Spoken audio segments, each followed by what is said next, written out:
देख रहे हैं विचार श्रृंखला। आज हम आपको स्वास्थ्य के संबंधी क्या आपको सावधानी रखनी चाहिए और जिस प्रकार से बारिश का मौसम चल रहा है आपको अपनी आँखों की देखभाल कैसे करनी है उससे संबंधित आज हम डॉक्टर दीपिका से बात करेंगे। और दीपिका इस क्षेत्र में कुछ एक चीज़ों में स्पेशल हैं, जैसे आप देख सकते हैं ग्लूकोमा में वो स्पेशलिस्ट हैं और आँखें हैं तो जहान है, दांत हैं तो स्वाद है। यह एक कहावत बनी हुई है। उस कहावत को हम चरितार्थ तो करेंगे लेकिन हमें सावधानियां क्या रखनी है, उसके प्रति सावधान कैसे रहना है, तो आज हम बातचीत करते हैं डॉक्टर दीपिका से।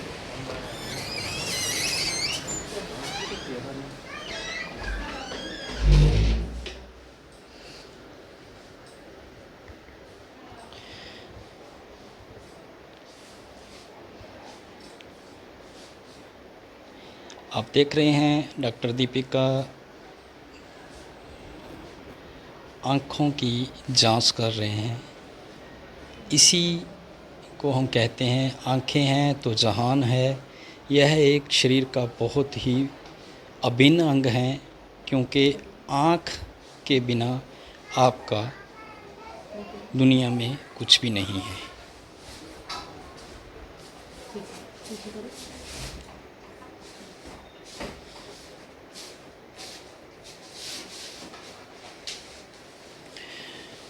हम बातचीत करने के लिए डॉक्टर दीपिका से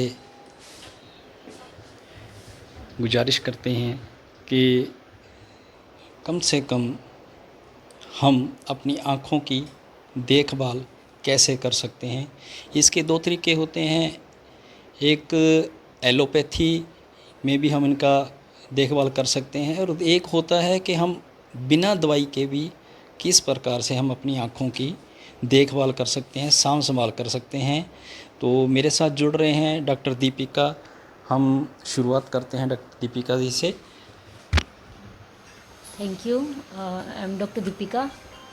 हमारा हॉस्पिटल है doctor Deepika eye and glaucoma care centre, Dabwali road, Sirsa, Haryana. इन्होंने तो बहुत एक सा क्वेश्चन पूछ लिया कि आँखों की देखभाल कैसे करें। ये तो बहुत बड़ा टॉपिक हो गया। जैसे कि आँखों की देखभाल के लिए बच्चों के लिए अलग दिक्कत है, बड़ों का अलग दिक्कत है।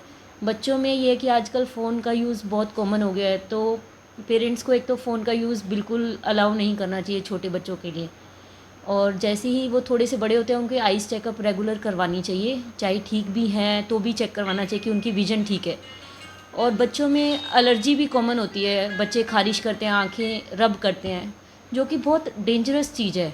रबिंग से आँखों की एलर्जी और बढ़ जाती है और वो पुतली को भी नुकसान पहुंचाता है।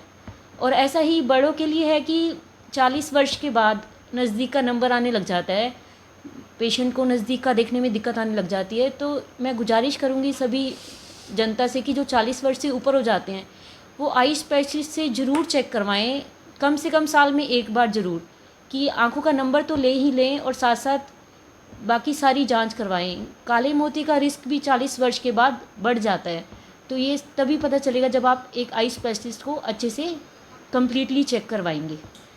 मैडम, आजकल जैसे हम बच्चों की बात करें तो बच्चों का जो एजुकेशन सिस्टम है वो ऑनलाइन हो चुका है, तो उसमें सबसे ज़्यादा प्रभाव आँखों पे ही पड़ता है। बिल्कुल। तो उसमें माँ बाप अपने बच्चों को कैसे केयर कर सकते हैं या कैसे क्योर कर सकते हैं, उसमें आपकी क्या सलाह है?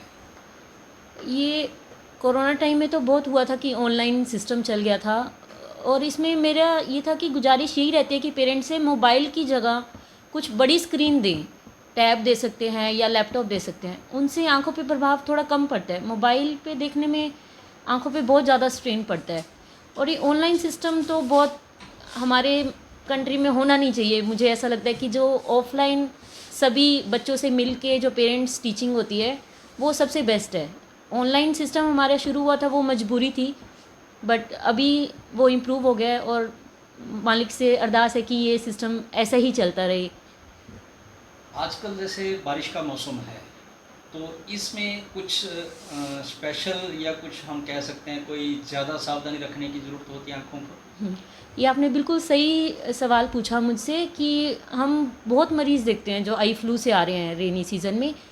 तो सब जनता से यही गुजारिश है कि रेनी सीज़न में जब भी आप बाहर निकलते हैं तो प्रोटेक्टिव आई वियर्स डाल सकते हैं और रेन वाटर से आप बचाव रखें, क्योंकि रेन वाटर में माइक्रो ऑर्गेनिजम्स होते हैं, वो अगर आपकी आंखों में चले गए या और भी इन्फेक्शन का कोज़ रहता है, जैसे डायरिया भी हो जाता है, पानी कई बार ठीक नहीं आता। और ये गुजारिश है कि आपकी आंखों को आप ऐसे टच नहीं करना चाहिए। आपके हाथ में माइक्रो ऑर्गेनिजम्स हैं, वो हमें दिखते नहीं, तो हमें हमेशा हैंड वॉश करते रहना है और आइज़ को बार बार टच नहीं करना चाहिए।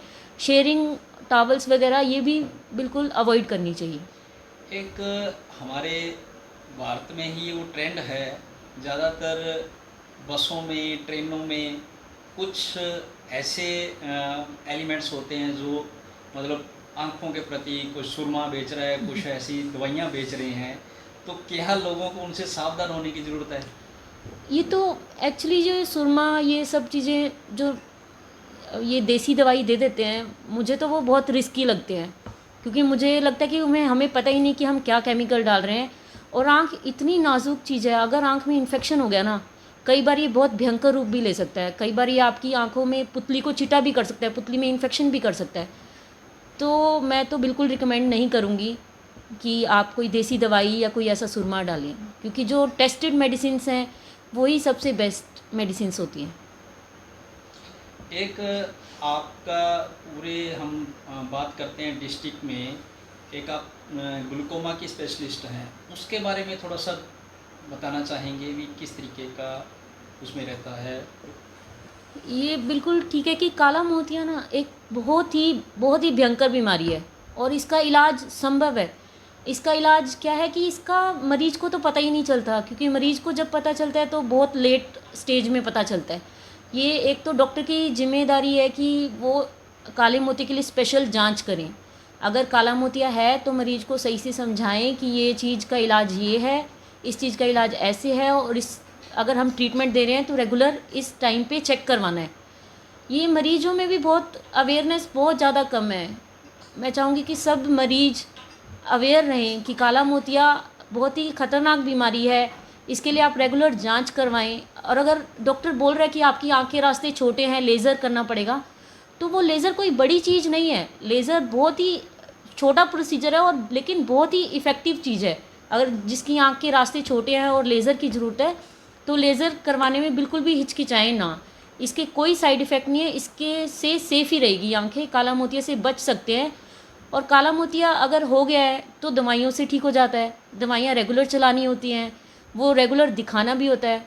और ऐसी स्टेज, अगर स्टेज एडवांस स्टेज पे पहुंच गया काला मोतिया कि अब तो दवाइयों से भी बात नहीं बन रही, तो ऑपरेशन भी सफल ऑपरेशन हो जाते हैं। इसमें सफल ऑपरेशन के बाद प्रेशर कंट्रोल हो जाता है और दवाइयों की ज़रूरत भी कम हो जाती है। तो यही गुजारिश है कि अगर आप काले मोतिया के लिए दिखाना चाहते हैं तो ज़रूर सही डॉक्टर को दिखाएं और उनकी सलाह को मानें। धन्यवाद। कितने परसेंटेज हम देखें भी इस बीमारी से ग्रसित हैं लोग भी, कितने परसेंट हम डाटा निकाल सकते हैं इतने लोग इससे पीड़ित हैं? देखो एग्जैक्ट डाटा तो मुझे नहीं पता। जैसे सबसे कॉमन तो क्या होता है, सबसे कॉमन तो है चश्मे का नंबर और सफ़ेद मोतिया। काला मोतिया इतनी कॉमन बीमारी नहीं है। कॉमन कुछ इसलिए भी नहीं है कि डायग्नोज भी नहीं हो पाती है, ये भी रीज़न हो सकता है कि इतनी कॉमन नहीं है, बट इतनी रेयर भी नहीं है।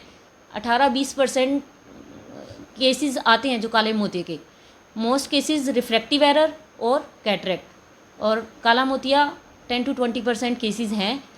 और बस ये डायग्नोसिस पे है कि आप डायग्नोस कर लेते हो और इसके फिर टेस्ट होते हैं कंफर्म करने के लिए। अगर कंफर्म हो जाता है तो मरीज को डॉक्टर की सलाह से रेगुलर दिखाना चाहिए। ये नहीं सोचना चाहिए कि मेरी निगाह तो बिल्कुल ठीक है, मेरे को तो कुछ भी नहीं है। ये क्योंकि बहुत ही साइलेंट किलर है काला मोतिया, इसमें पता मरीज को नहीं चलता। डॉक्टर ही बता सकते कि आपको काला मोतिया है। मरीज को जब पता चलता है तो विजन पहले ही चली गई होती है, एडवांस स्टेज पे पहुंच गया होता है काला मोतिया। ज़्यादातर देखने में आता है, हमने भी देखा कई जगह, जब इस प्रकार का कोई पेशेंट होता है तो कोई भी डॉक्टर उसको जल्दी से टेक ओवर नहीं करता, रेफ़र करते हैं। ये ग्लूकोमा सर्जरी हालांकि काफ़ी डॉक्टर्स करते हैं, नॉर्मल जो सब कैटरेक्ट करते हैं वो काला मोतिया का ऑपरेशन भी कर लेते हैं, बट सही टेक्निक से करें तो काले मोतिया के ऑपरेशन के रिजल्ट्स काफ़ी अच्छे हैं।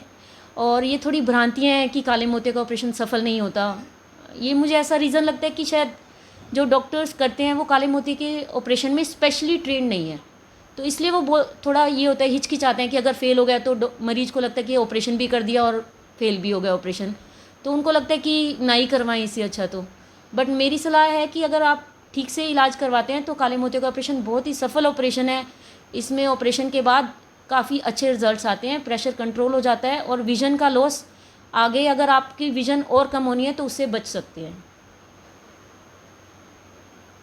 मतलब आपका कहने का मतलब है स्वस्थ रहें और स्वस्थ रहें।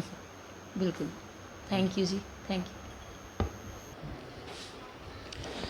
दर्शकों, आपको जो हम सीधी वार्ता कर रहे थे डॉक्टर दीपिका से, यहाँ आधुनिक मशीनों द्वारा हर पेशेंट को चेक किया जाता है, लेकिन एक बीमारी ऐसी है ग्लूकोमा, उसके बारे में हम आपको अगले एपिसोड में स्पेशल ग्लूकोमा पे डॉक्टर दीपिका से बातचीत करके आपको उसका कैसे देख रेख करनी है, कैसे सावधानियाँ आपने रखनी है, क्योंकि आँखें हैं तो जहान है।